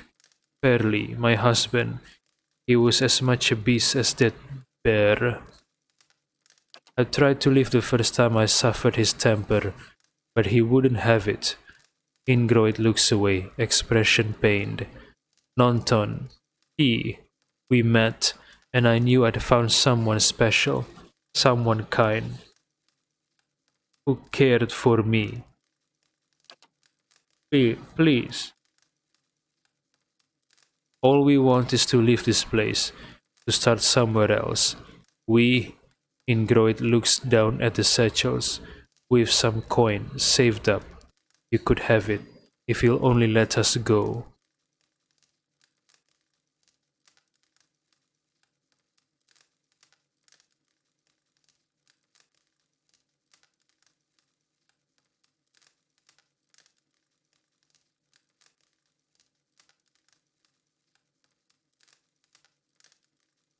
Okay, I don't know who's telling the truth. These cheaters or the dead person. Well, the dead person didn't say anything about the temper, but apparently Ingroid implies that she suffered domestic abuse by her husband. I don't know if she's telling the truth or not. And I don't think it is. I don't think. Yeah, I don't know. I don't know if she's telling the truth or if she's lying. Maybe I should just take a step back and not get involved. That would fit Arismital's character as I imagine it would be, I guess.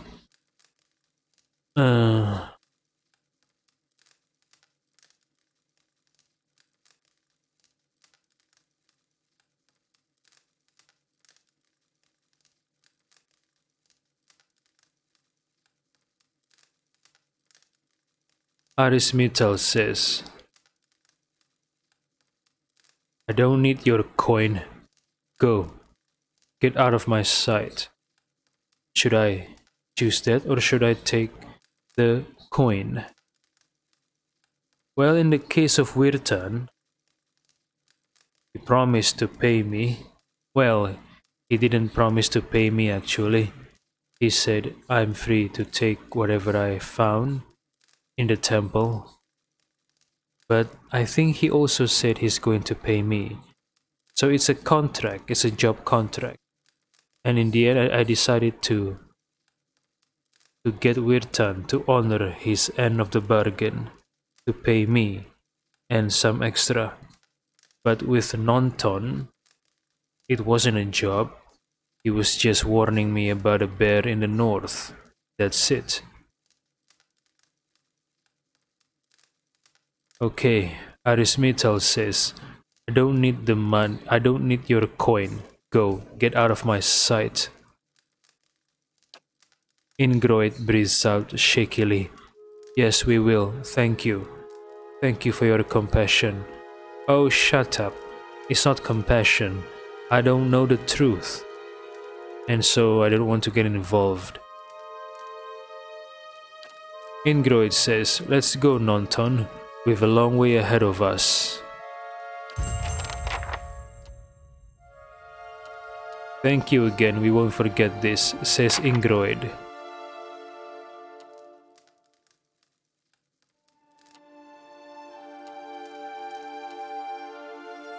Thank you again, we won't forget this.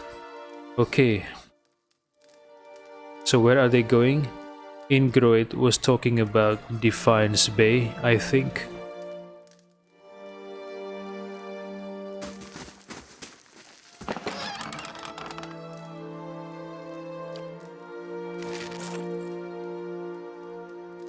Ingroid's home.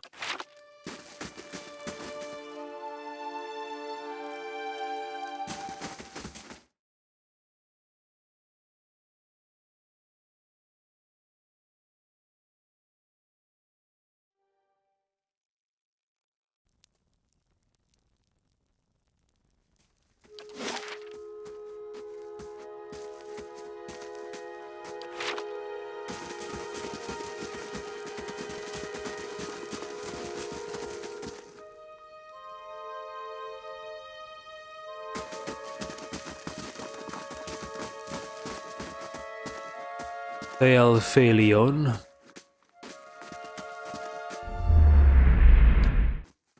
Is this the character creation has a godlike race? And this is a moon godlike, judging from the color and the shape of the head.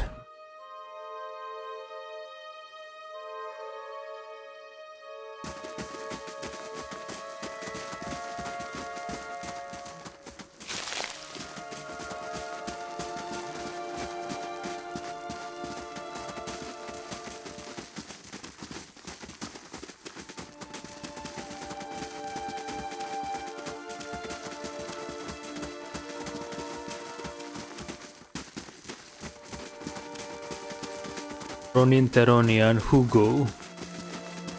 More Becker characters. Yeah.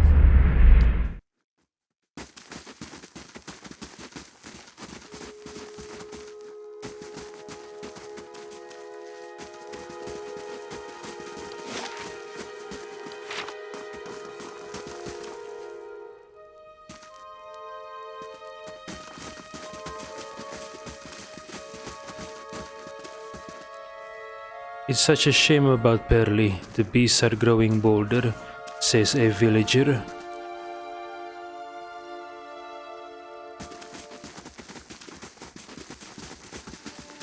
So news about Perly's death has spread, yeah?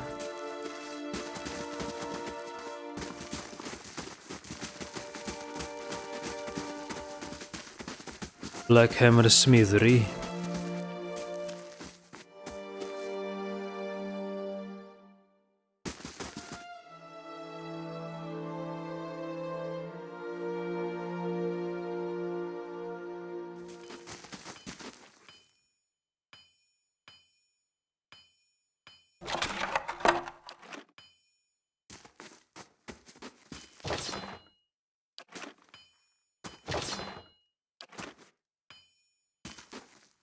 Not many people in here these days, just me and Lord Rydrick's people, of course, says a commoner.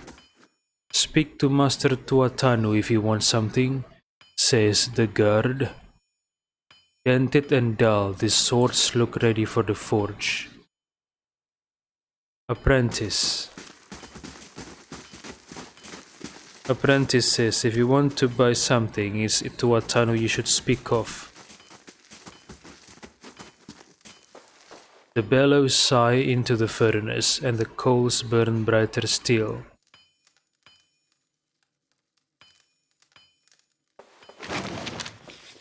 Daily affirmations and focus and efficiency. Daily affirmations of focus and efficiency. 1.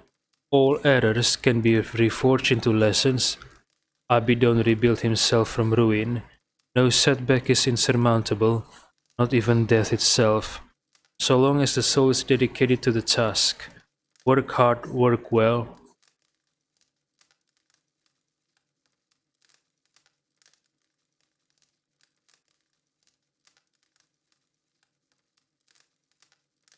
Work hard, work well. Abidon demands only honest labor and forthright service. All errors can be reforged if your first intentions are pure. 3. All ignorance can be reforged into knowledge. Master your craft, excel at what you have been trusted to do. Do not offend your teacher by remaining a student forever. 4. Each generation must forge its successors. Teach your trade to all who are willing to learn, and in doing so, multiply the fruits of your knowledge. 5. All difficulties can be reforged into triumphs. Meet strife with humility and acceptance. Let adversity temper the ingot of your will, and you will never shatter. 6. Embrace your station, fulfill the duties of your rank, and meddle not in the affairs of your betters. All guilds fail at their weakest link. 7. All loss can be reforged into strength. Profitable work heals all emptiness. So long as you have the tools of your trade, you will always be able to forge wealth anew. Value the works of others, and they will value your works in return. Share the harvest with the hungry, and your tools with the destitute. All souls can be reforged into whatever we will. Hard work is not exclusive to life. Death is no time for complacency. Commit yourself to excellence in this cycle and the next.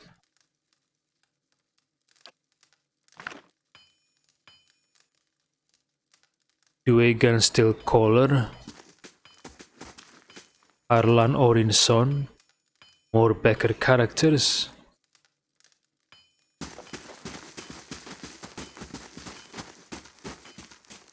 An account of Tuatanu's sales. The pages are nearly empty.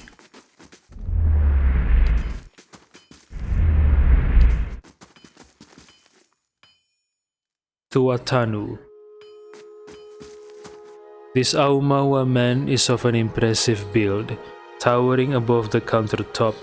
His skin is the dusky blue of the deeper oceans, and his thick arms boast corded muscle. Small ears frame a square-jawed face coated in smeared soot and arcing black tattoos alike. He offers you a broad smile as you approach. Welcome, you're the first new face I've seen in quite some time. What can I do for you? Aris Mittal says, what do you have here? Tuatanu says, you come to us at a strange time, I'm afraid. The stock's not what it used to be, but we've fine weapons and armor to offer yet, all forged right here at the Black Hammer. Aris Mittal says, what happened? Tuatanu says, we just don't have the supplies. Been expecting the next delivery for near on a week now, and haven't seen a sign of it. Have to expect they were hit by bandits. The road out east is crawling with them. Or my workers ran off with the wagon themselves, maybe, to make some coin. Tuatanu snorts, as if that lot would dare. Aloth says, he's right about the bandits, the dire situation in villages like this, and the exodus to the cities has created far too many opportunities for unscrupulous swords. So, why is there an exodus to the cities from villages? Tuatanu scratches his jaw, thinking, if you happen to be headed that way, maybe you could keep an eye out for a supply wagon, or my shipment at least. They'd be cutting through the Black Meadow, I expect, only good road for it.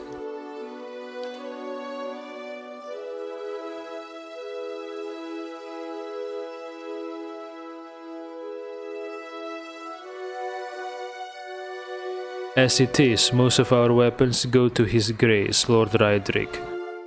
Tuatanu glances at the nearby guard, and that's as it should be. But it doesn't leave much for outsiders. We just don't have the iron.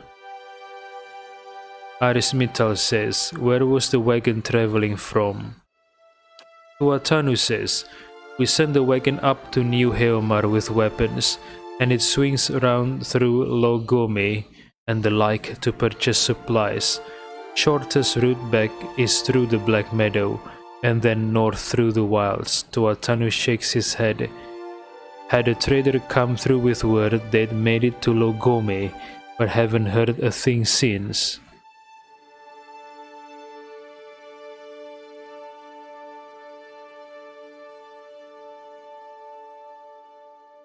Arismital hands over the crate. I think I already found your shipment. Tuatanu reaches out to take the crate, raising it effortlessly onto the counter. His face splits in a broad smile. Why, so you have. This is excellent news. We can finally get back to work and show you real Black Hammer quality. None of these flimsy little swords.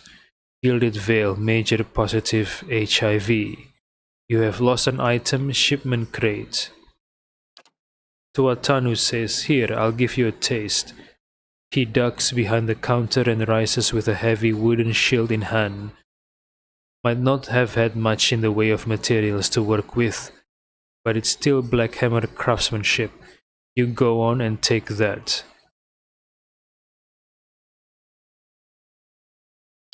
And here, some coin for your troubles too. Tuatanu's pleased expression dims. Did you find anyone with the wagon? Arismital says. Bandits overtook the wagon. I doubt your people survived. Tuatanu shakes his head, running a hand over his bald pate. Poor fools, always told them they ought to hire some guards. Instead of palming the extra coin, he sighs. I'll have to hire on more hands. Don't suppose you want to settle in Gilded Vale? Try some delivery work. Tuatanu smiles thinly. You have my thanks for your assistance, friend. Give me some time to work the forge and you'll have your pick of the next run of weapons. Well met, friend. Tuatanu gives you a broad smile. Always good to see a friendly face. I hope the Vale is doing kindly by you. We've made good use of those supplies you brought us, some of my best work. You ever want to see our special stock, you just say the word. Arismital says, I'd like to see your wares, please. Tuatanu says, of course, I'm sure you'll find something to your liking.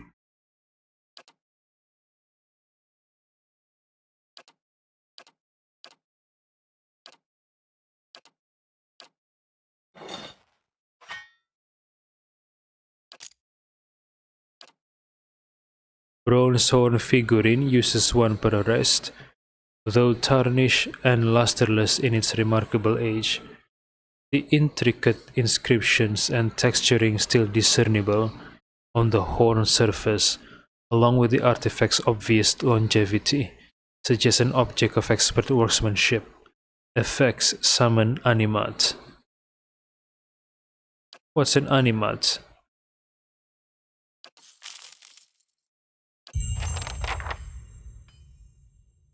Greetings.